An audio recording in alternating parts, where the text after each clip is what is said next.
folks, and welcome to Subjective Thoughts. And our comic for today is The Collector, Unit 731, Issue 1 by Dark Horse.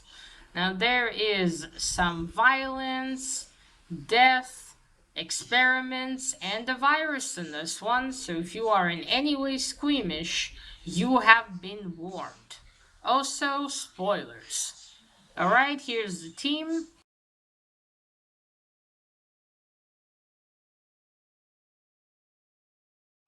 So this is a relatively new comic. It came out in 2020. Okay, maybe not so relatively new, but yeah, from the last few years. I got it way back then, and as always, didn't read it immediately, and so I've read it now. I remember reading about it back then. It sounded interesting. Of course, I kind of forgot when I took it out again what it was about. I remember back then I thought the summary was it sounded good. So now I've finally read it. So the story's about this one man, the collector. He collects memories, stories, wealth, all sorts of things. So it's already understood that he's some kind of immortal. So yeah, it starts in, I think it was Brooklyn, New York, present day. They don't tell us what the present day is, though, but I'm thinking it's maybe like based on the phone. I'll show you when I get to, okay, yeah, oh, sorry, New York City, not Brooklyn, though. But New York City. I'm gonna guess it's maybe the 60s or 70s, maybe, just based on the phone he has in his office. And it starts with this quote by Pluto. The first and greatest victory is to conquer yourself. To be conquered by yourself is, of all things, most shameful and vile. Granted, I haven't read much of what Pluto. I think Pluto was a scholar, no, or philosopher.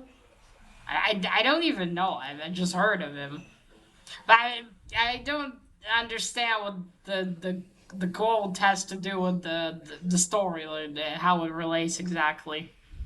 Anyway, it starts with the quote. We're in New York present day, which is I think either I would say maybe 60s, 70s. Maybe it's a decade earlier. I don't know. But anyway, we got our man sitting there at his desk looking at reading something about a man named Jim, not Jim. What was his friend's name? Sorry, John Hedler Hansel or Hansen. Sorry. So yeah, he's reading about looks like maybe a news article, not a news article, but anyway. So he's like Then we go back to his memory. It is it's Tokyo, December 9th. It was 1941. He and John are trying to escape from the Second World War, escape Europe, but they're apprehended in Tokyo. Jesus, they are told that they are under arrest by the emperor because they are Americans. John starts to, resist, but okay, he was back then. The main character was named James, so I'll just call him James. James tells him to calm down. Then they're taken to prison, and he narrates and says that if he knew where they were taken, he probably wouldn't have been so calm. They're not just taken to a regular prison in Japan. They're taken to this prison that's called Unit 731. And he says like it's hell there, or now he tells us it was hell. So yeah, they get there. They see two men tied up to poles. They're beaten. Someone's taking away a body. So they are a shipment of new prisoners for this doctor here. You see him in the middle. His name is what's his name? Ah, there we go. It's Sadao Shuzen. Sadao Shuzen. Yeah, he requested a new shipment of prisoners so he can test his experimental virus on them. I guess I guess the writer was it two writers? I think no. Will Conrad wrote it, but I think he was. There's another name next to him for the plot. But yeah, it's probably had the plague on the mind, eh? But anyway, he wants to experiment it on them. So he goes to check out the new prisoners after we see him writing in his office. He asks, "Do you understand Japanese?" Now, James does understand Japanese. And he obviously doesn't trust the doctor. Then they're being led inside, so then the doctor goes to the general and tells him about his plan. He wants to take these prisoners, split them into two groups, give one group the virus under false pretenses of giving them a vaccine, lying to them that there's some kind of virus and they need to be vaccinated. Then one group will get it and one won't get it, the virus, or was it the... also, that's something, yeah, one will get the virus, then they're put in these two special cells, and they're gonna be exposed through the ventilation system in them to the virus. And then he's gonna have them all together in meal times and other activities. Now, those other activities are hard labor to increase their level of stress to the level he wants it to be at, so he can check how it'll also work in the battlefield. Yeah, he wants to see about the he doesn't want to tell them to see their reactions later. So that is about it. He's talking to the general some more about it later, while the nurse gives them coffee. And then he watches them outside work in the snow. And then we see James. He's laying in the cell at night, thinking what's going on. But he's narrating, saying, "Oh, I knew. I was suspecting there was something here." And then we see him get up, and he's coughing. And he grabs the pen that they're given to pee in and vomits into it. And then he's like, "Ah, shit." What did he say right in the end? Right. Yeah, that can't be good. Yeah, there we go. His narration was, yeah, because he's been in another prison for 10 years and it was shitty times. But still, he says this Japanese prison was different. Vaccine, sorry, not virus. They're told it was a vaccine. And then soon enough, he found out that he was right. So that is it. To be continued. Oh. So this was the Collector Unit 731. And I get the feeling this was another one of those written and hopefully it'll turn into a TV show. Even though this has like 4 issues and that's it. As I usually go on my comic shop to get the proper title. And I was so surprised that it just had 4 issues. But anyway, let's get to the art first. So we got the cover. It's also done by Will Conrad. I really like it. I like you see the prison here in black and white, and then you have this red. You got, that is James, Japanese soldiers. I think that's John. That's the doctor, and then you see the skeleton in the hazmat suit. And then you got the other dead ones, dead prisoners. They're quite cool, great composition, very dramatic. Okay, on to the inside. So this is the art style. Yeah, the art style, line art is by Will Conrad, but the he wrote it with Rod Monterio. Right. Okay. So this is the art style. This is James here, but he's got a different name in this time. The art style is quite good. The coloring's not bad. You see, I don't really get to see his face here. There's John. You can see John here looks like already an old man, so I take it he survived their time in that Japanese prison. So not much wondering there. I mean, wondering how they escaped, of course.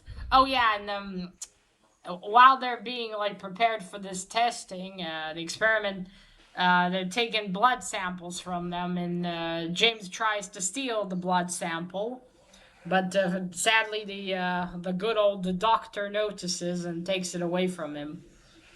So you see there, they're taken. This is when the Japanese thought they would win the war against the Americans, and it'll become a Japanese colony.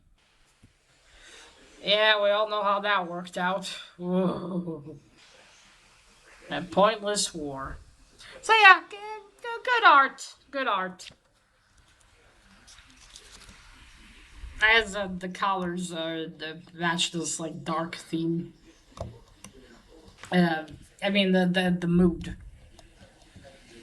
Okay, now on for the story.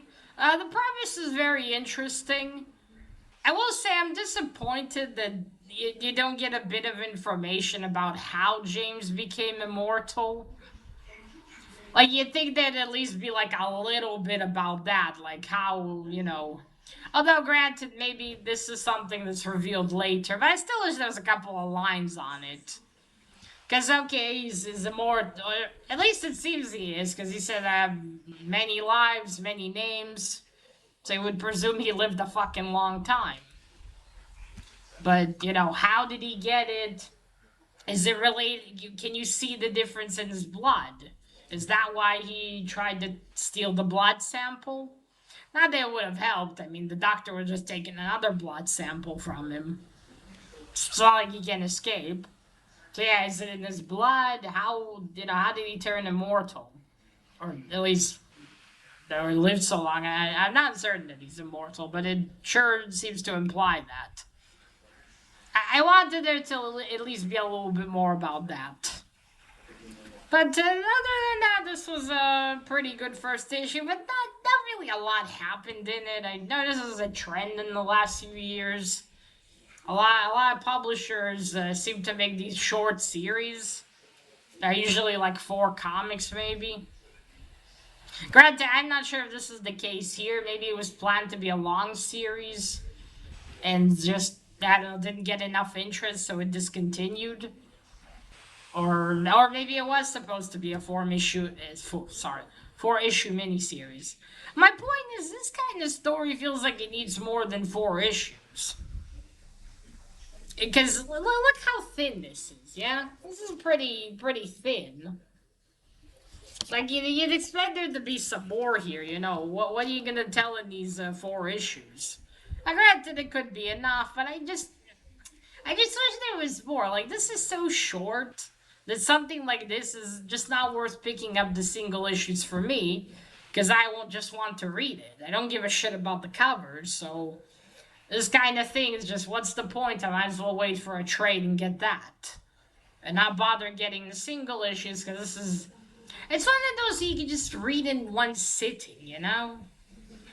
And this is why I preferred the old comics, because you read one comic, you felt you read something. Right? You read like a whole story in 23 pages, or maybe a little bit more. But a lot of these like new ones, especially these short ones, it's kind of like there's no point. No point, I mean, just reading issue to issue. You might as well just wait. Because although the premise is interesting, the art's pretty good. Yeah, the concept too, it's like not much really happens. I mean, I realize we're back in his past. We get how he was taken with his friend John, and the whole the Japanese here in this unit attempting to create a biological weapon. I get that, but I just like there could have been so much more in here. You know, a bit on how he became immortal. I thought about it, this feels like this is just one part in the comic. Like before that, something happened, we got told more, and then this part stuck in, and then But like this is the whole issue. That's it. I feel like there should have been more here. 'Cause other than that, it's pretty cool. But yeah, I will admit though, I would like to, and I did check there was a trade. I would like to get the trade because I am curious how this ended. Because, again, pretty cool premise. And maybe I'm wrong. Maybe later on it's revealed how he's immortal. But if it's just, goes through it and then doesn't even give that. It's like, if you have a story with an immortal, at least say how he is immortal, how he is alive for so long. Yeah. There's nothing else I really have to say. I suppose if you like these, stories with characters that are immortal, I think you might like this one. It's definitely not bad. Though I would recommend to either pick up all the issues together or just get the trade. I wouldn't recommend picking up issue to issue. I think you could. I bet you can read this whole thing in just one sitting. That's how not a lot happens in it. Which I wish modern comics go back to how it was and, have a lot of stuff happen in one comic. But yeah, it is what it is. But yeah, this overall pretty good. I gave it a three stars on Goodreads. So that is it, folks. So let me know if you read the Collector Unit 731. And if so, what did you think about it? No spoilers, of course. And that is it. Remember, collect what you're passionate about and share it on YouTube. Bye!